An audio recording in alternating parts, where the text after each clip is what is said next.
Hello everyone, and thank you for joining me today for this time-lapse drawing of a sphere using regular pencil. So here's my still life. We have a spherical ball made of styrofoam, and then I have a lamp onto the styrofoam ball. So we've got the highlight right here, because this is the lightest area of the image, where the light is actually hitting the ball. We have the midtones, which are these right here, and you can see them gradually turning into a shadow, which will be right about here. And then once we go down the sphere, you can actually see it gets kind of lighter right here. This is actually what's known as a reflected highlight, which I'll get into in a little bit. On the paper itself, right about here, we have what's known as a cast shadow, because when the light is actually hitting the ball, it doesn't go through the ball, so it actually just goes onto the paper. So if you were to do a diagonal line from where the light source is actually, well, I can't really do it with my brush, but where the light source actually is, you can see that it goes down to right about there. Also on the table, you can actually see there's a lighter zone right about here, because again, that is another little reflected highlight. The reflected highlight is actually the paper being reflected onto the ball. So that's how you get the light from the paper is bouncing up and hitting the ball right here, which is how it makes it a little bit lighter. If you don't draw a perfect circle at first, don't get discouraged. You can actually see that I draw and erase this circle many times.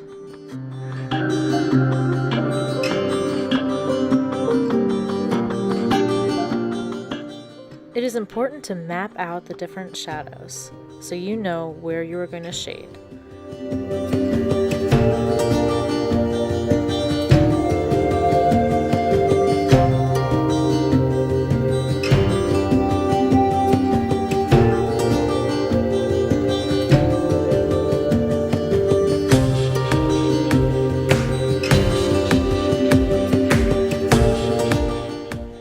Most people were taught in school that it is okay to shade up and down or vertically.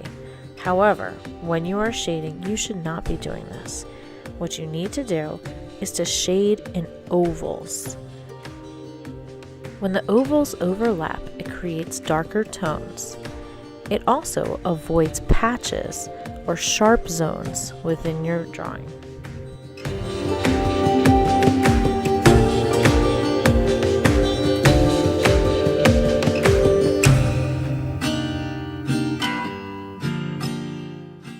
When shading, it is very important not to use your finger when blending the tones together. Your fingers actually have oil on them, and it will tarnish the graphite from the pencil. It'll also make your picture look very muddy.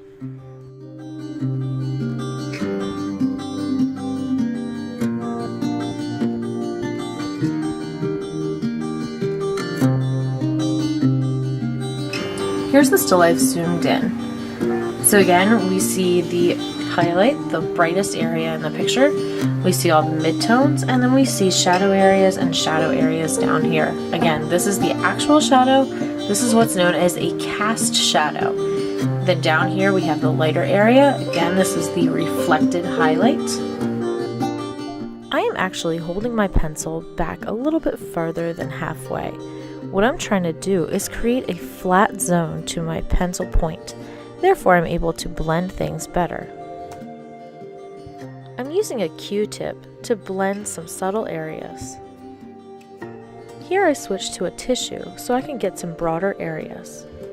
If you notice around the edge of the sphere, you can actually see my eraser caused some tones to be darker.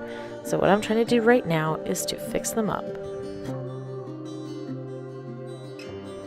So I switched to a mechanical pencil. I actually prefer to draw with these a lot more than lead pencils. For some reason, I like the sharp point. All of my art teachers in high school and college probably would disagree with me with this. However, this is just my personal preference. It is totally up to you which kind of pencil you prefer. Here I'm using the eraser to erase out some highlight zones.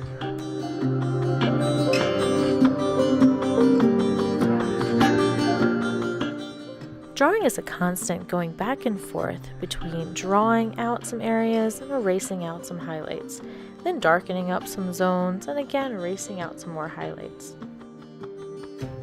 Again, I'm blending with a Q-tip just so I can get some more accurate areas.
When shading a still life drawing, make sure you are not outlining. You should be shading up to a line, but not actually an outline. This change in tone without a division is what is known as an implied line.